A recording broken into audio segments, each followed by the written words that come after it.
Shalom, shalom, shalom. Amjambo tena ndugu na dada, na karibisha katika jina la Bwana wetu Yesu Kristo. Nataka pote ulipo unanisikiliza, jiandae kuwa tayari. Tunaenda kujifunza somo lingine lipya siku ya leo. Leo ninafundisha na sitahubiri, ila nitatumia shairi za Biblia ili kwamba niweze nikusaidie. Au maandiko ni kitu cha muhimu sana. Neno la Mungu ni ya maana sana. Na tutaenda kuzungumza leo somo inasema wa kufungua umaskini. Kwa Kifaransa wanasema la clé pour déverrouiller la pauvreté. Na ni somo ambalo litakusaidia sana wewe kama vile Mkristo, wewe kama vile mtu wa Mungu, ama binadamu yote ambaye aliumbwa na Mungu, sababu sote ni watoto wa Mungu. Nataka unipe muda wako ili kwamba ukapokee angalau jambo moja ama mbili ambayo itakusaidia, sababu ni ya muhimu sana. Na kabla niingie kwenye somo langu, acha niombe kwa ufupi. Baba, katika jina la Yesu Kristo, nalisifu na kuliasante na kulinua jina lako. Asante Bwana kwa muda kama huu ambao niko mahali hapa mbele ya watoto wako Bwana. Mfalme, na kuhitaji Bwana, acha nguvu na uwezo wako Bwana ukanitawale. Acha Roho Mtakatifu Bwana akatawale ndani mwangu Bwana, ili ninaponena Bwana ni wewe ukinena. Asante Mfalme, asante Simba kabila ya Yuda. Nitumie kama vile chombo. Mfalme, peke yako ufanye kazi, ni katika jina la Yesu Kristo wale Bwana wetu naomba na kuamini. Amen. Nimesema ufunguo wa kufungua umaskini, ama la clé pour déverrouiller la pauvreté kwa Kifaransa. Na umaskini ambao tunaenda kuzungumzia leo sio umaskini wa kiroho, lakini nataka nizungumzie ni kwa specific, ni umaskini ambao tunaishi katika maisha hii ya mwili. Ni umaskini ile ambao tunaitwa ukosefu. Inaweza kuwa ni kwa mtu mmoja kibinafsi, inaweza kuwa ni umaskini hali ambayo iko katika familia ama katika taifa nzima. Kuna kuwa na ile hali ambayo ni ya umaskini, hali ambayo ni ya ukosefu, hali ambayo ni ya kulia, kulalamika kila siku. Je, ni nini inaweza kuwa chanzo ama sababu ya umaskini? Na namna gani tunaweza tukafanya kama vile watoto wa Mungu kutoka katika hali ambayo ni ya umaskini? Najua katika hii dunia hakuna mtu yote ambaye anatamani kuwa maskini. Hayuko hata mtu moja. Maono ya kila mtu, hata kama ametoka kwenye familia ya kimaskini, ndoto ya kila mtu, vision ya kila mtu inakuwaka angalau niwe mtu fulani. Hata kama sitakuwa tajiri, lakini angalau na mimi niwe mtu fulani. Ile ni maono ya kila binadamu, unless ni mtu mwenyewe amechanganyikiwa. Inaweza kuonekana saa zingine kuwa ngumu kidogo, lakini inawezekana pamoja na Mungu. Ni ile tu mwanadamu aweze akajue yeye ni nani. Mwanadamu aweze akajue DNA ama ADN yake ni gani. Mwanadamu aweze akajua ni kitu gani ambacho Mungu alinipa. Sababu naangalia Musa, tunajua hadithi ya fimbo ambayo Musa alitumia. Mungu akamuuliza una nini? Ilikuwa ni fimbo, na kupitia ile fimbo ni pale Mungu alifanya kazi na Musa na fimbo. Nataka niambie mtu ambaye usianguke kwenye mistake ama ile fanatisme africain. Wakati nyingine kuna watu ambao wamekuwa na hali ya kuzungumza na kwambia sisi wa Afrika tuko wa maskini kwa sababu ya Biblia, kwa sababu hii dini ama Ukristo ulikuja Afrika njoo leta umaskini. Lakini nataka nikwambie China ni puissance mondiale. China ni miongoni mwa mataifa ambao zina uwezo katika dunia kimwili, kiuchumi. Chinese sio asema watumiaka Biblia hapana, lakini wana kanuni, wana principe moja. Asema ukinipa mkate nitakula siku moja, lakini ukinifundisha kuloa samaki mimi nitakuwa independent katika maisha yangu. Ndio principe moja ambayo inafanya wa Chinese dunia mzima wameitawala, kwa sababu wanatembea na kanuni ama principe, nizamu. Unajua Biblia ni kitabu ambacho kiko tajiri sana. Na utajiri wa kibiblia ni kwa wale ambao wanakuwa wanatafuta kuexploit, kukisoma kabisa, kukiingia ndani, kwa sababu Biblia imebeba hekima kubwa sana. Biblia imebeba neno ambalo ni ya inspiration ambayo iko ya kipekee. Biblia imebeba siri nyingi sana za maisha ya mwanadamu ambao hauwezi elewa. Hauwezi imagine secret ambao hii maandiko matakatifu Biblia imepeleka. Tatizo ni nini? Ni kukosa maarifa. Tatizo ni nini? Ni tafsiri mbaya ya mashairi fulani ambazo watu wamezitafsiri kiupuuzi. Watu wametafsiri maandiko kitofauti kwa sababu ya kutokuwa na maarifa. Ndio maana nasemaka kama mtu ni goigoi parese ama mtu ambaye ni mfungwa akakuhubiri Biblia, anaweza akakufanya tena unakuwa parese, unakuwa goigoi zaidi, unakuwa tena mfungwa zaidi, kwa sababu analihubiri kiufungwa. Hii maandiko Biblia tunaiona, atuifanye tu kabisa mambo ya kironda, lakini ukitafakari sana kuna mambo mengi ambayo utajifunza kwenye maandiko. Wakati Yusufu alitoka katika, tunajua hadithi ya Yusufu, alitoka katika nyumba baba yake. Yusufu akaenda Misri. Tunajua hadithi ya Yusufu kwenda Misri. Tunajua hadithi ya Yakobo kwenye nyumba ya Labani. Tunajua hadithi ya Isaka alipoenda kwa Abimeleki, mfalme wa Wafilistini. Tunajua hadithi ya mtume Paulo. Nataka ujifunze, je, katika maisha yao watu ni kitu gani ambacho kinakuinspire sana, ili kwamba ujifunze hao watu walikuwa watu wa maana. Ni kwa sababu gani? Ni watu ambao waliitwa na Mungu, ni watu ambao walimtumikia Mungu. Kwa hivyo unaposoma maandiko usisome tu hadithi ya Yakobo, uisome tu Yakobo aliteseka, lakini inabidi uangalie aspect economique ama financier ya Yakobo. Alikuwa successful namna gani? Isaka ambayo alikuwa kabisa katika nchi ya ugeni alifanikiwa kivipi? Imeandikwa kwenye maandiko. Nasikia watu wengi wanatuambia sisi tunafuata agano la kale, lakini angalia watu wa agano la kale walikuwa matajiri kivipi? Si le plan spirituel walikuwa wanangangana, lakini pande nyingine walikuwa ni watu ambao kabisa walikuwa determined, walikuwa very successful. Unajua kuna hawa watu tunaita washirikina. Kuna watu tunaona ni matapeli. Kuna wengine sijue ni wezi. Kuna wengine sijue wanatumia ni watu wale watu unawatana, watu wengi wanatumia hii Biblia, wanaitumia, wanatuexploite, wanatuuse, wanatutumia kabisa kiunyama. Kwa sababu ya nini? Tumeshinda kuwa na maarifa, tumeacha maarifa. Wakati unasema ni Europe ama wazungu ndio waleta dini, wakaleta sheria, wakaleta Biblia. Mtu ambaye anatumia Biblia na kunyanyasa, nataka nikuulize, mtu mweupe ama ni mwenzako tu ambaye anakunyanyasa kupitia maandiko? Kwa Mungu aliposema watu wangu wanaangamia kwa sababu ya kosa maarifa, hakusema kabila, hakusema rangi, lakini alisema taifa langu wanaangamia kwa sababu ya kutokuwa na maarifa. Alizungumza kwa sababu ya binadamu wote ambaye ana mwili, ana damu na nyama, ambaye aliumbwa kwa mfano wa Mungu. Wakati wana wa Israeli wanakaribia katika mji wa Kanaani, walikuwa wanapigana, walikuwa katika jangwa, waliteseka sana kwenye jangwa. Walipokaribia mji wa Kanaani, ni kitu gani ambacho Mungu alimpa Joshua? Mungu akamwambia Joshua, Mungu akakuja alipoona mji wamekaribia, wanataka kuushika, ameshakuwapatia mji tayari sababu alikuwa ameshatamka amewapa mji. Biblia inasema kisoma kitabu cha Joshua 1, akakamata, akamwambia Joshua, akamkabidhi kitabu cha sheria za Mungu. Akamwambia Joshua, shika kitabu hiki. Kwa sababu wangeweza kukamata mji, wangeweza kuwa na kila kitu katika mji, ila wangeendelea kuteseka, na pamoja Mungu ameshapatia mji. Wanakaa katika mji ambao kuna asali na maziwa, lakini kwa sababu ya sheria ya Mungu, Mungu akamwambia kitabu hiki ukishike. Maneno ya kitabu hiki yasitoke ndani ya mdomo wako, uyatafakari usiku na mchana, ili kwamba ufanikiwe katika kile utakachokifanya. Hapo ni baada ya kutoka jangwa, wanamalizia hatua za mwisho, kwa sababu wangeendelea mule wanasumbuka, wanateseka.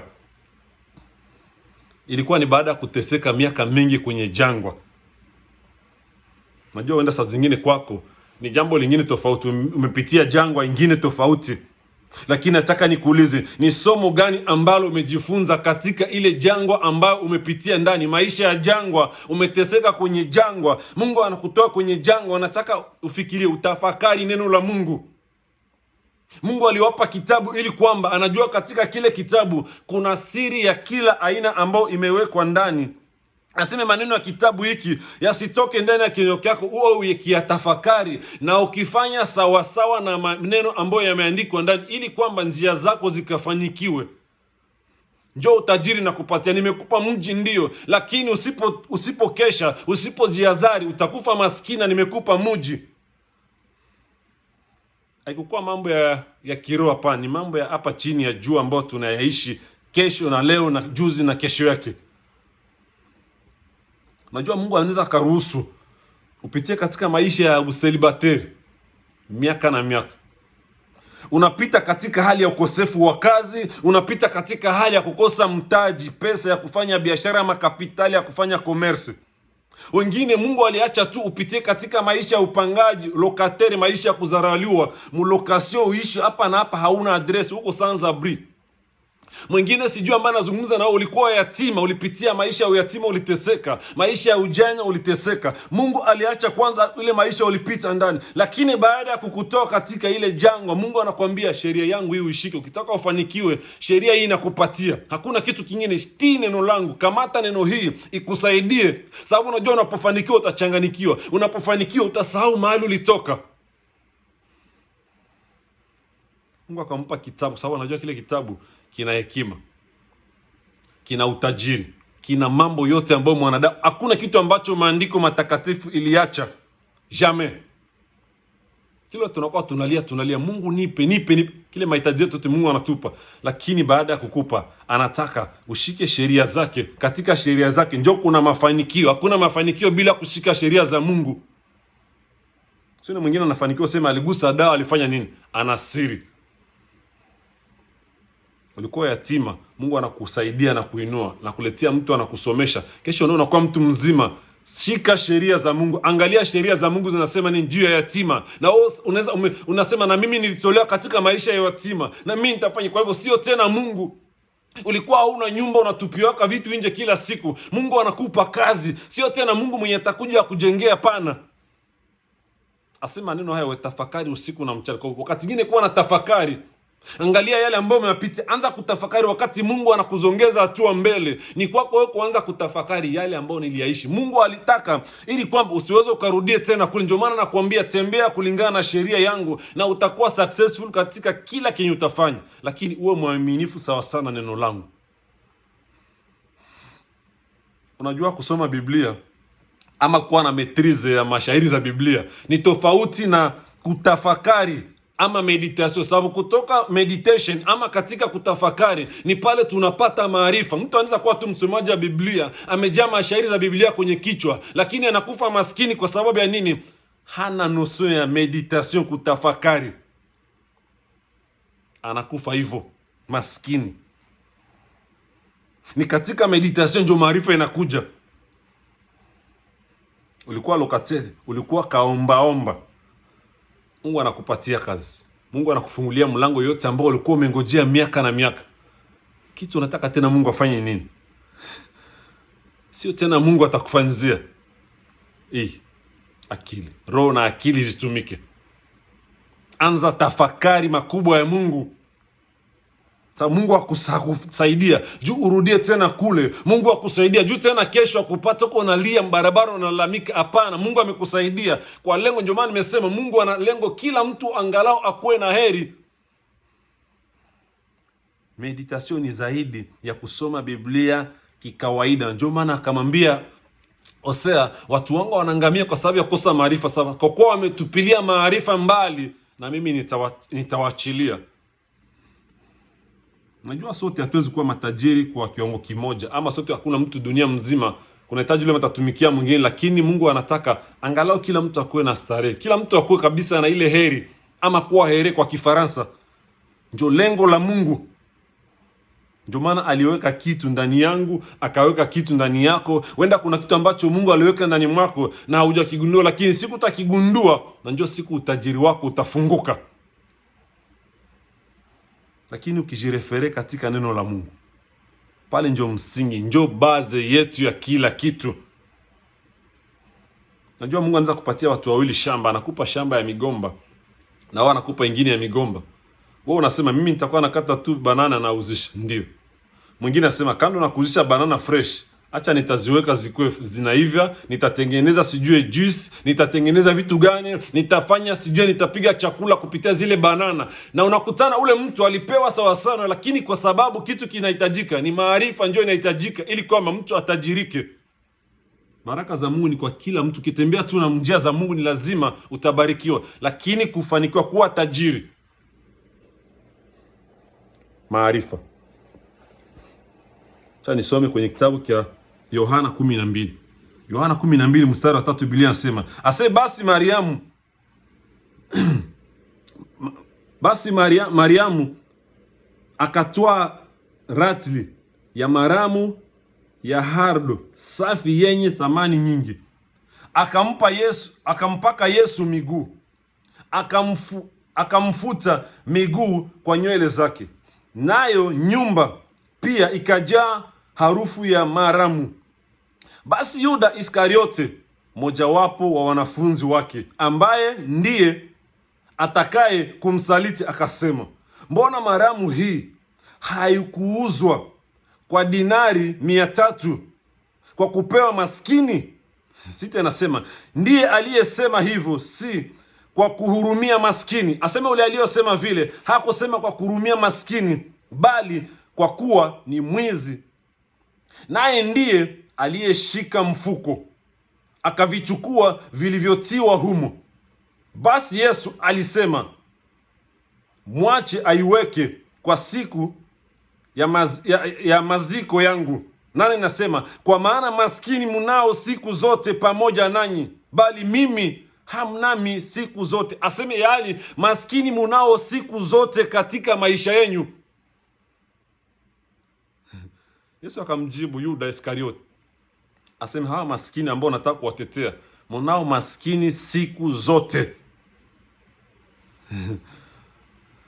Sababu alikuwa ameleta pendekezo. Yesu akamjibia kulingana na vile maneno alikuwa anazungumza. Nafikiria Yesu alikuwa anachukia maskini? Hapana, Yesu hanachukia maskini jamais. Kwanza Yesu anatuencourage kusaidia maskini ili kwamba nao wakoe na heri. Lakini hata kama angeweza kuuza yale mafuta na asaidie maskini, kutoka kwanza umaskini ni maamuzi. Kuna mtu anaweza kuwa ni maskini na hata ukitaka kumtoa katika hali ya umaskini hataki kutoka, haoneshi hata alama ya kutoka katika umaskini. Yeye ni kama misinye kontera na umaskini. Inakuwa ngumu. Kwa lugha nyingine ni kama Yesu anataka tu kumwambia, tangu wewe umekuwa hapa katika hii huduma na sisi, ni siku ngapi ama ni mara ngapi kwa jasho yako, kwa kile ambacho unapata, umewahi kusaidia maskini? Kwa sababu Yuda alikuwa kipide, alikuwa mwizi. Ameweka mbele faida za maskini, asema tutetee wa maskini. Kwa hivyo anaonesha, njoo unasemaka mnafiki, hii maramu situiuzishe basi, na najua bei ya ile mafuta, sababu ilikuwa mafuta nyiko very expensive, anajua bei yake, lakini anaona hii mafuta sasa situiuzishe, tusaidie maskini. Kwa hivyo yeye anataka aoneshe kama yeye njoo anajali maskini kumzidi Yesu. Najua katika dunia kuna watu hata ufanye ma impossible. Unaweza jisacrifice, ufanye kenye hakiwezekani, ujinyime hata wakati mwingine starehe juu uwasaidie kutoka katika hali ya umaskini. Ndugu yangu, kama psychologiquement mentality ya mtu hayakuwa tayari kutoka kuelewa umaskini nini, atabaki kuwa maskini. Unajua maskini sio tu problem spirituel, lakini quelquefois ni problem iko psychologique. Na polepole ndaka najitransformer katika kitu inaitwa malediction ama laana. Wote wakabakia kimya, na Lazaro Biblia inasema alikuwa miongoni mwao. Walipobakia kimya, Yuda akatoka msilance, anataka kutetea maskini. Kwa hivyo sasa unataka kutetea maskini lakini hauna mfuko, unataka mfuko ya mwingine njoo igaramike kutetea maskini. Aseme hii mafuta ingeuzishiwa angalau tusaidie maskini. Nia mzuri, uko na pesa. Kwa sababu mwenzako anaona ana pesa, njoo unatafuta kuleta idea ya kusaidia maskini. Wewe wakati una pesa unakumbuka kama maskini. Hiyo ni kama ni swali ambalo nataka muulize. Huyu mwanamke alipotaka kununua yale mafuta, alikuwa anajua. Biblia inasema ilikuwa mafuta ya sheri, ilikuwa bei kali.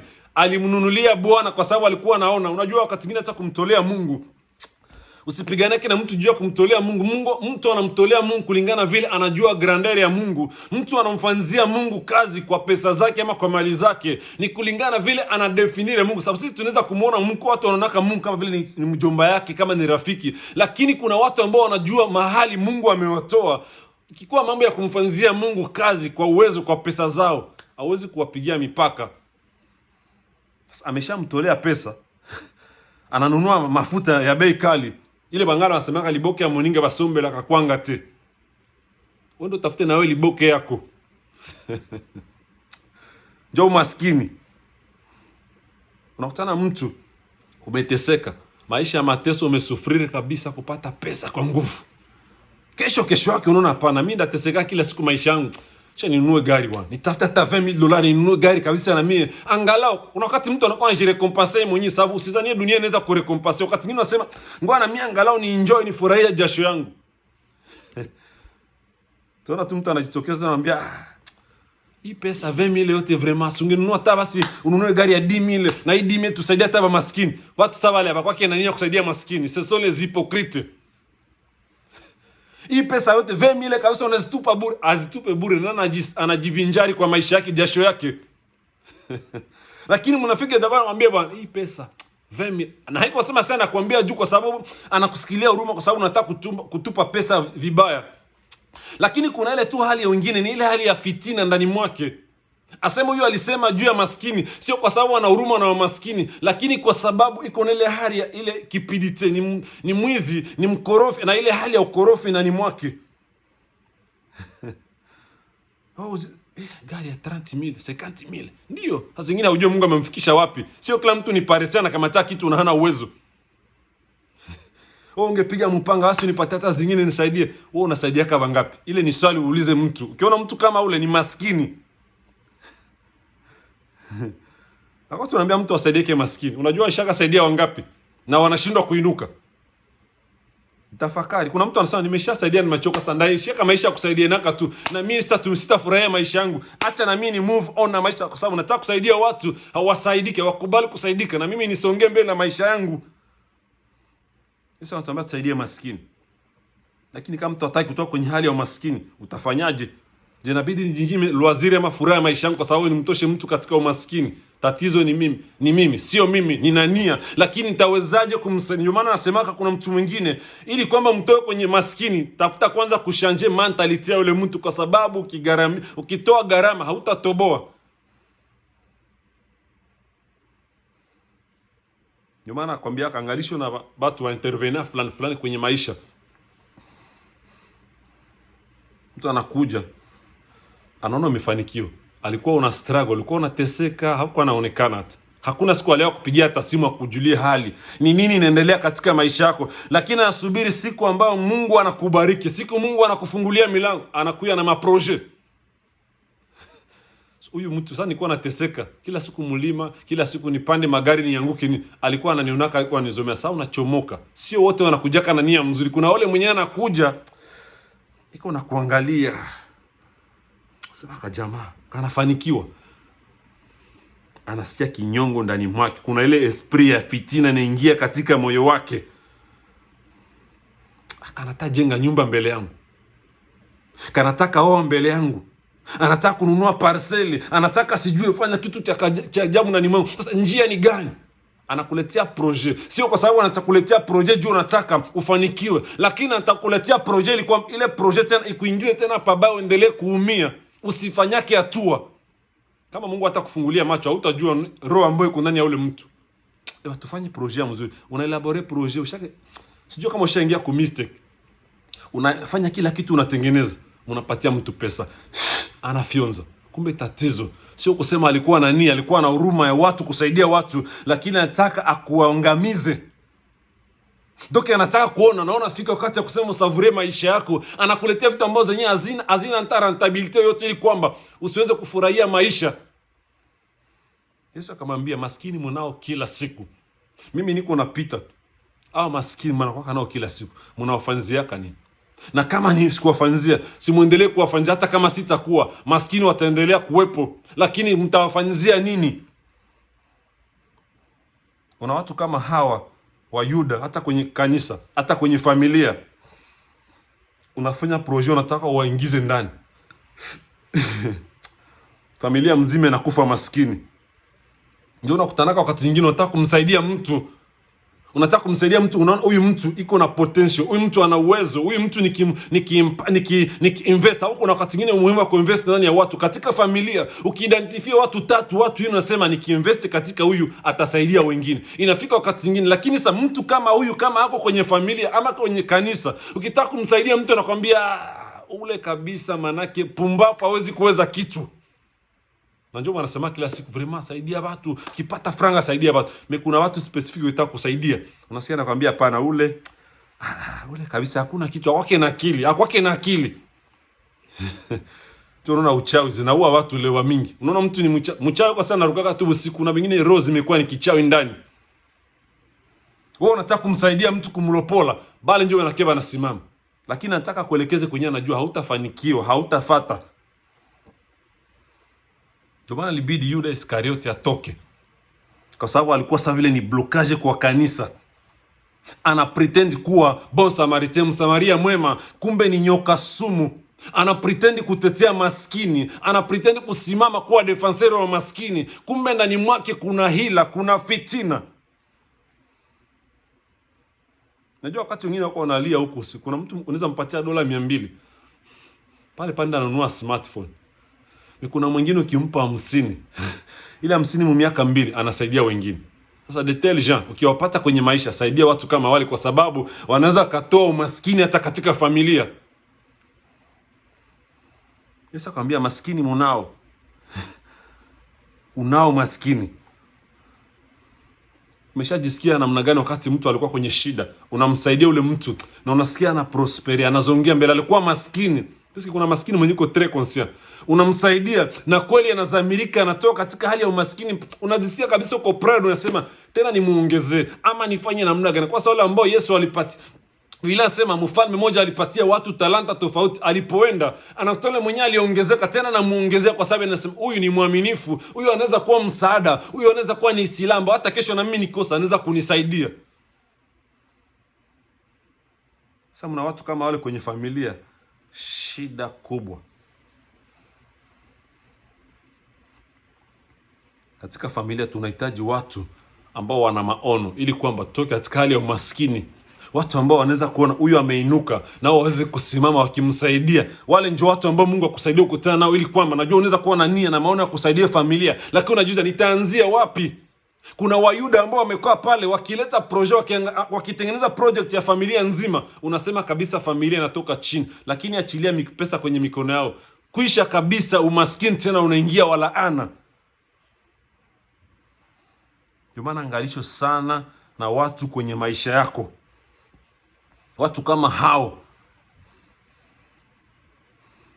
kama ana pesa hautamwona kabisa, anapotea. Lakini siku wewe unafanikiwa tu, anakuja na mambo mengi sana, ile mambo yote ili kwamba akwambie usifurahie hata siku moja, na useme na mimi niko kana pesa bwana, na mimi nifurahi. Hapana, kila unapotaka kuinuka anatokezea na vitu. Au kuatesha pesa, unatupa pesa. Hapana, sio pesa natupa. Na mimi nataka nifurahi mwa hii dunia, wanivike une fois. Mtu anaishi mara moja. Kuna mtu kwenye saa zingine ananunua ile gari ya dola 50,000, haujua amestruggle, amepitia maisha namna gani, anafika anasema na mimi nifurahie maisha yangu. Mungu akusaidie sana, akutenge na watu kama hawa. Umeshakutana, umesikia malalamiko ya maproject ya watu wanakuletea maproject, unapana pesa zinakuliwa. Unapana, kumbe ni mtu mwenye hakupendi. Iko nataka aoneshe kama nataka kusaidia kuzongea mbele, kumbe ni kinyongo, ni fitina imejaa ndani mwake, usifanikiwe, usifurahi yake maisha.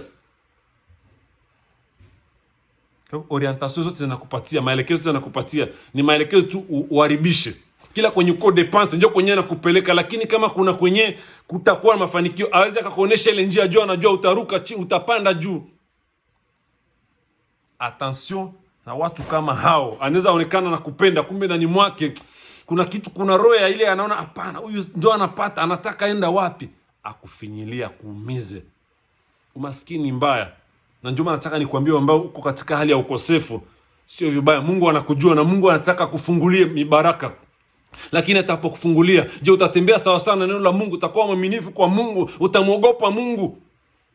Unapitia katika janga ambao mimi na wewe sijue. Wewe maisha ya kuteseka, maisha ya kupanga, kila siku wanakutupia vitu nje. Lakini leo nataka nikuulize, wakati Mungu atakutoa katika ile janga, utasimama na Mungu? Tunakamata maneno ya Mungu sawa vile mchezo. Ndio unakutana watu kama wale, mkienda kwa maombi. Bale ba Yuda akianza kuomba hapa, ni baba gusa baba, gusa baba gusa. Lakini Mungu akimubariki tu hata kanisa yake tena. Mungu akimubariki, alikuwa analia kila siku, gusa baba. Mungu anagusaka wengine, banakupa wewe. Lakini wewe ukipata, unagusikaka kweli? Ni swali nikuulize. Wakati uko unalia kila siku maombi, baba gusa fulani, gusa ndugu yangu, ndio Mungu anagusa ndugu, anakupa wewe. Na kanisa umepotea, na kufanyia Mungu kazi umekosa, na kusaidia hata mtu mwenyewe, ukutana hata yatima mwenyewe umsaidie, unapotea. Na wao walikuwa walalamika, gusa baba. Kwa nini asikuguse na usaidie yule mwenyewe kumshida? Angalisho sana na baparese. Ndio maana mara mingi nasemaka, mimi sinanga rafiki vile sana. Na wakati nilikuwa shana mke wangu ananiambia, "Bwana fulani rafiki yako." Naambia kuna wengine marafiki ni makonesansi. Kuna watu ambao tunajenga urafiki, unajengwa.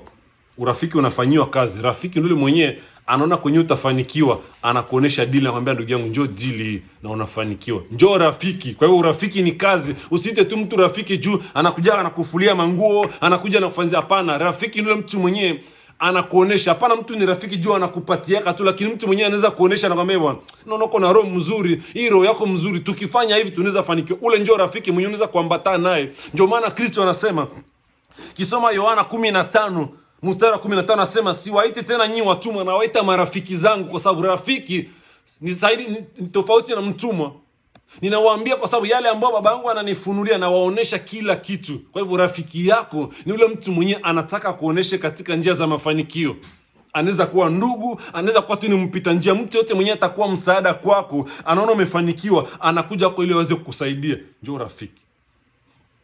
Kwa Mungu anapokubariki, Mungu anahitaji uwe na maarifa. Maarifa ni kitu cha maana sana, kinasaidia mtu. Watu wengi wanabarikiwa, lakini kutokuwa na maarifa, kutokuwa na kutafakari makubwa ya Mungu, wanaendelea kukaa maisha ambayo ni ya kuhangaika kila siku. Mwandishi wa Mithali anasema kwenye Mithali 4:13, anasema mkamate sana elimu, usimwache aende zake, mshike, maana yeye ni uzima wako. Elimu ni kama vile maarifa. Tunaangamia jua ni kosa maarifa. Aseme mkamate sana elimu, usimwache. Sababu pale ndio kuna uzima wako. Elimu ni mbinu. Elimu ni maarifa. Mtu ambaye ameelimika ni mtu mwenyewe afanye vitu kubahatisha, anafanya kitu kwa mpangilio. Mtu mwenyewe anaweza kutafakari. Aseme katika elimu kuna mafanikio, kuna uzima wako. Nimalizie, nataka nini nikamalizie. Naona watu sana wanakimbia pesa. Nyuma ya pesa anatafuta pesa, nakimbizana na pesa na pesa. Ndio ni vizuri. Wakati mwingine tunakuwa na shida na tunajua pesa itatatua tatizo zetu. Lakini maisha mara nyingi nasemaka pesa sio tatizo. Tatizo ni kapasite ya reflexion ya mtu. Sababu kuna wengine c'est sont les consommateurs de capitaux. Anaweza kuwa hata na $2000 yote anachoma, anamaliza na hana kitu, hana kazi, hana nini. Anamaliza. Kwa hivyo tatizo kwenye maisha ya mwanadamu, tatizo kwenye maisha ya mtoto wa Mungu sio pesa. Wakati nyingine kuna mwingine yuko ngoja ile mtai wewe umepewa unachezesha. Kuna mwingine yuko anaisubiri kabisa usiku na mchana, alishakaomba anachoka, hapate. Lakini akiipata leo, mwaka 1-2 maisha yanabadilika. Na wewe unapata kila siku unacheza. Mungu akusaidie. Kuna mambo matatu wakati inakuwa nikijiuliza kwenye maisha ya mwanadamu. Maskini anakimbia sana nyuma ya pesa, anatafuta pesa, kimbia. Unakutana mtu maisha yake yote ni kukimbia, ndio hata furaha ya kuikala kusema savuri hata pesa ziko nazo hana. Kwa sababu anaendaka, anapata, anamaliza, anakula, tena anaanza make leo hata kazi ikimwishia anaanguka chini. Unajua huyu mtu mbona alikuwa na makazi za nguvu sana, alikuwa anapata pesa, imekuwaje? Njoo maskini pale. lakini nakuomba uwe na maarifa. Maskini anakimbizana na pesa.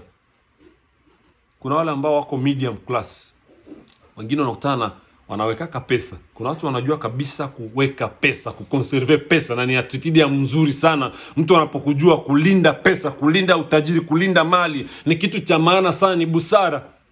Nimesema maskini anakimbizana na pesa, na mpaka vile hata anakimbizana na pesa bado anabakia tu maskini. Ile kabisa, ukiona mtu mwenye kila kukimbizana pesa anazipata kwa wingi na bado anaendelea kuwa tu katika uhitaji, ule mtu ni maskini. Maisha yake utakuta ni maskini tu. Wengine les conservateurs wanajua conserver pesa, anajua kuziweka pesa.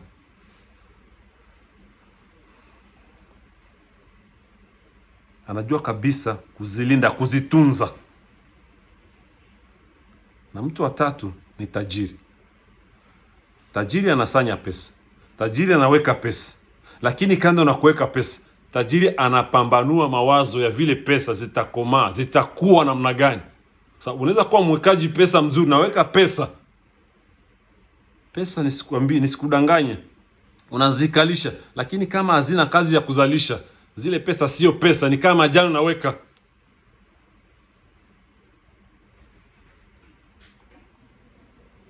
Najua unakimbizana pesa. Watu wanakuambia mimi sina pesa, nitaka kwanza projet nipate pesa, vraiment natamani pesa. Mara mingi sio pesa ndio inafanyaka project, lakini projet inaleta pesa. Ni wakati mwingine ujiulize, nina mbinu gani, nina ujuzi gani, nina maarifa gani ambao niko na ambao inaweza kunisaidia kuita pesa. Sema pesa zinaitaka pesa. Kuna kitu ambacho unafanya, kuna project, unaweza kuona kuna project kidogo. Ile project uko na njoo na kuletea pesa, unaweza kuionea kidogo. Kuna kitu Mungu aliweka ndani mwako, umekuwa unakimbizana huko na pesa, lakini kuna kitu ambacho Mungu ameweka ndani mwako. Kile kitu anza kukifikiria na uanze kukitengeneza pole pole, na pale ndio kwenye kunakuwa pesa. Zinahitaji kitu ambacho kinaitwa attraction. Ile ndio maskini hawezi akajue pesa hazifanye project, lakini project inatengeneza pesa. Ni kitu gani ambacho unacho leo katika maisha yako ambacho unasema hiki Mungu alinipatiaka, mbona hakinisaidia yake? Na pale saa zingine ndio kwenye pesa ziko, pale ndio kwenye mlango wa pesa iko, pale ndio kwenye ujuzi wa pesa ziko. Uko unaomba mtu akusaidia na $10,000, na uenda saa zingine ujuzi ambao Mungu alikupatia unaweza pata $200 na inaweza kusaidia kupitia ile ujuzi. Unaanza kutengeneza kitu pole pole mpaka unakuwa mtu mzima, unafanikiwa, kitu ambao watu wanashangaa, na walikuwa wanangojeka kila siku nipate mtaji.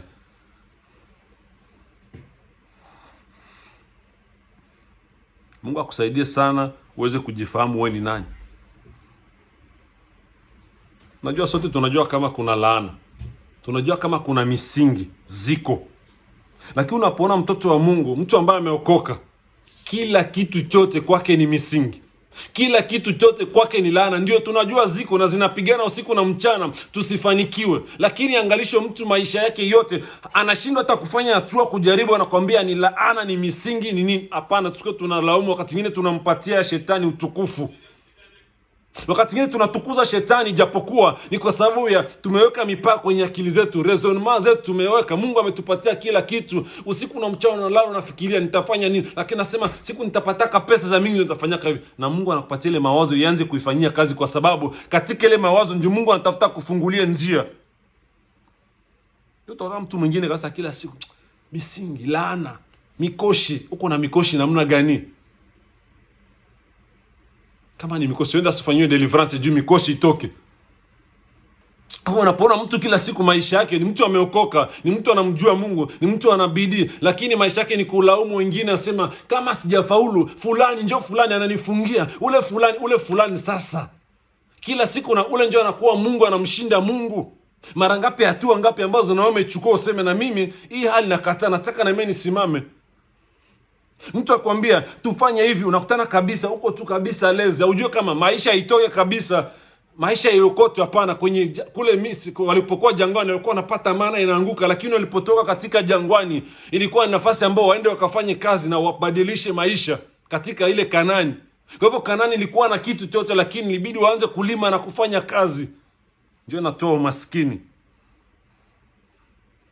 Sio kila pepo inatoka na maombi na kufunga, hapana.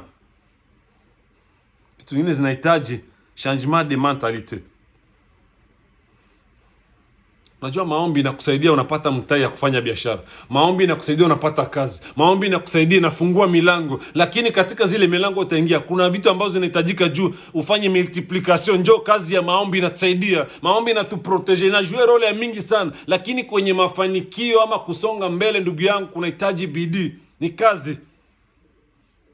Kama kwenda tu mbinguni, wamesema ni wenye nguvu ndio wataushika. Sasa kupata kibakuli ya ugali hapa kudunia ni kukatika jasho. Kupata unga inabidi ustruggle, ukate jasho. Njoo ile kabisa, kwa jasho mwanadamu ataishi.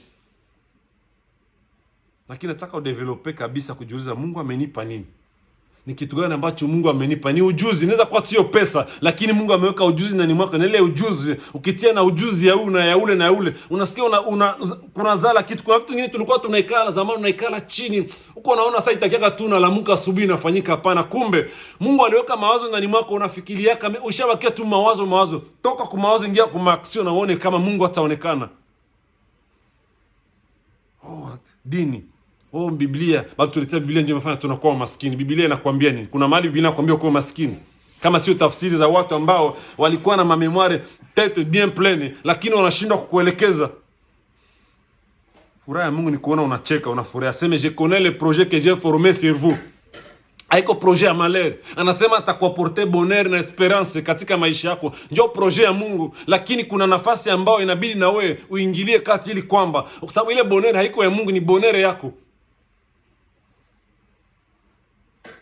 Kuomba mingi ni sawa, lakini unakutana sasa, kwa nini watu wenye omba sana, taifa ambazo watu wanaingia sana mambo ya kiroho sana, inabidi kuwe balance, kunakuwa equilibre.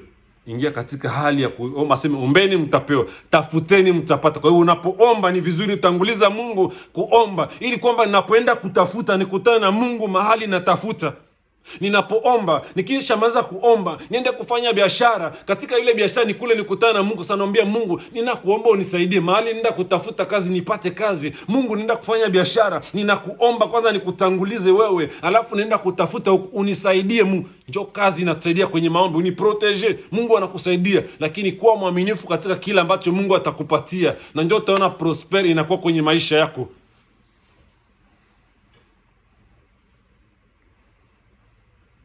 Ndio itatusaidia. Wakati tunaomba Mungu atufungulie milango ya baraka.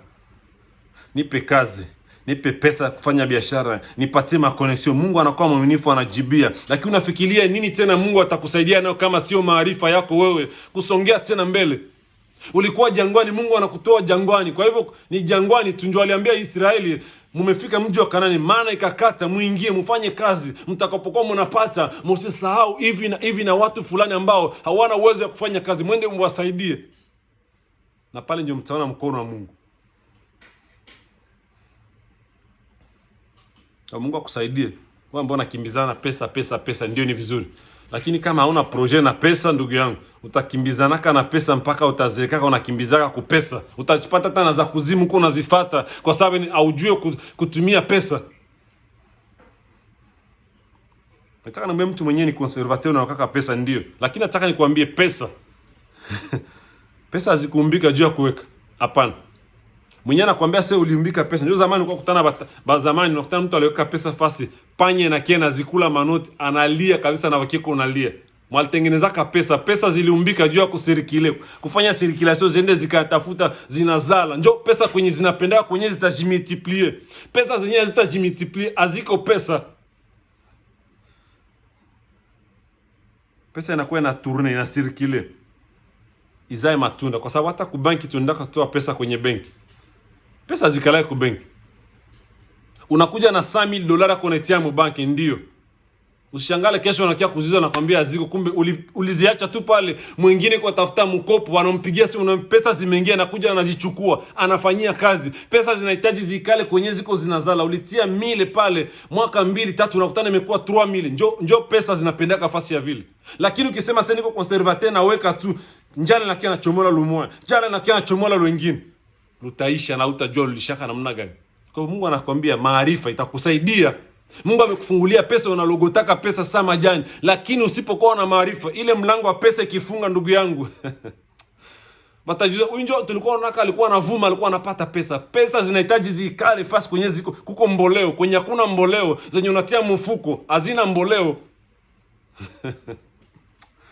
ndio unaka mtu anapata kapesa yake, ananunua hata kashamba ku village. Sasa una hiyo pesa unatupa bure, zinda fani ku village. Ule kuna akili, iko na maarifa anajua kule katafaa mwezi mwa village, kwa ma village ingine ilikuwa ni village leo na kwa vile mimi anapata pesa ngwani, kama hii pesa yangu nikalishe pale zenye ziliingia ndani. Hapana aenda kuchimbulia pesa mbulongo, lakini nunua bulongo, tia pesa pale, zitaikala ziko zinazala pole pole. Ndio maarifa ile Mungu anakupatia. Ndio nikwambia wakina Yakobo, wakina Isaka, wakina Yusufu walikuwa kwenye Biblia. Hii Biblia niko nakufundisha, ndio watu waliishi, walikuwa matajiri. Tujifunze, tukue inspire wakati mwingine. Usome tu maandiko juu ya kulia machozi, usome tu maandiko juu ya kuona machungu, lakini wakati mwingine tafuta kuwa inspire na wale wenyewe walisucceed, walifaulu kwenye Biblia. Waliishi namna gani? Mungu aliwapatia hekima na wakaweza kutoboa kwenye maisha. Pesa inafanyaka circulation, ndio furaha yake. Iko hapa inaleta huko, iko hapa ndio unasikia tajiri, matajiri anaendelea kuwa tajiri sababu tajiri anakuwa tajiri, na maskini anaendelea kuwa maskini kwa sababu maskini ni consommateur, lakini tajiri ni multiplicateur. Donc akili yake anasema hapana, ndiko na desa yangu, hii desa siwezi kulangwa, nitie tu kwanza pale. Anapata ka $20, anapata ka 10. Ile desi anabakia pale kwa sababu ya nini? Iko nazala ka 10, anahemea na 10 na 10. Ndio anabia ile mta yangu ibaki tu pale kwanza. Mimi naanzelea kidogo. Siku ndapata na kingine naongeza. Niko na project kununua pikipiki. Niko na sensa. Hii sensa nikitata biashara fulani, ndakuwa napata ka faida kidogo na kuna ile inabakia pale mtaji. Kesho anakuwa tajiri. Ndio pesa. Pesa zikalishe mfuko. Zikiisha utakayopata zimeisha. Ndio maana matajiri, ukiona tajiri anakuwa na madeni sana. Hakuna tajiri kwake na deni. Tajiri wote yuko na madeni, na sio deni za kwa imani. Tajiri akamata deni kwa imani, anakamata deni kwa akili. Tajiri deni anatumia sawa vile levier, iko sawa vile gear. Nasikia niko muhayo ama niko mukilima, ndapanda namna niko mudeziem, acha niingie nirudie ku premier juu itanipandisha kilima. Donc anatumiaka pesa, anatumiaka deni sawa vile levier kumzongeza mbele. Njoo utajiri. Tajiri hawezi kwambia nenda kamata pesa tu na mimi ni vale tu mzuri baniangalie. Ukiona mtu wa vile ni maskini, na mimi vraiment nionekana. Tajiri hana haja kuonekana, lakini anaonekana kupitia kazi zenye iko nafanya, ndio zinafanyaka tajiri anaonekana. Anaweza kuwa anavaa hata kuchaka. Na ndio maana nimekwambia maarifa itakusaidia sana, sababu kuna watu wengi, sisemi maarifa.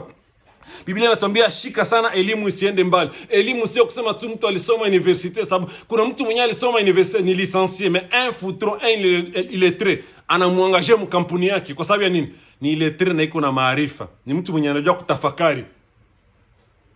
Nikiona matajiri wengi, especially manchi za Afrika za mimi, unatana matajiri wengi sio tu alisoma mingi sana, kwa sababu alikuja kundua na sema hapana, mimi sikubahatika kwenda kumasomo, lakini Mungu alinipatia maarifa, ngoja nitumie maarifa ninayo.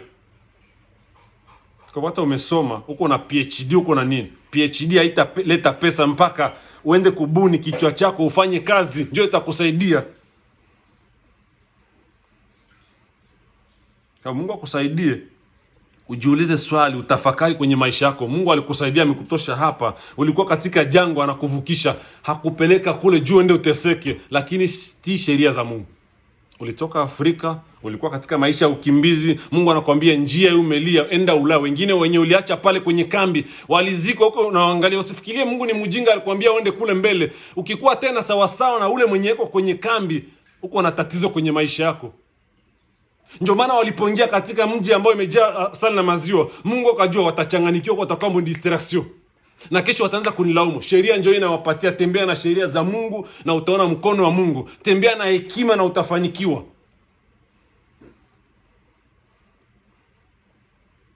Tajiri akule deni juu ya bamuone, hapana. Tajiri anakula deni, anataka tena multiplier. Tajiri anakula deni kwa sababu anasikia niko na business, kuna demand fulani fast fulani.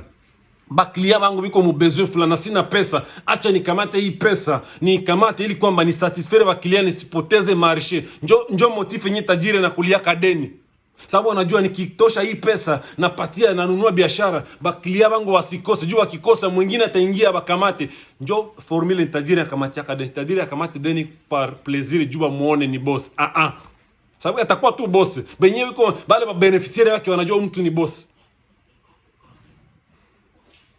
Kwa kutoka katika hali ya umaskini. Mungu akusaidie sana. Kama alisema, je connais le projet que j'ai formé sur vous. Un projet de paix et non de malheur, afin de vous donner un avenir et de l'espérance. Sio kwa sababu Mungu anakupa matumaini, hapana, anakupatiaka na kwenyewe utaanzia ili kwamba sababu ile esperance, ile avenir ni yako wewe, sio yake. Anakupa na kwambia, mtoto wangu, ninakupatia hii, tumikisha kile ili kwamba ukuwe tajiri. Ndio maana nakwambia usianze lalamika sema oh hapana, mtu fulani alitoka nchi fulani Ulaya wamekuja. Hapana, ule anatumia akili yake, ametambua maarifa ni nini, anatumia maarifa.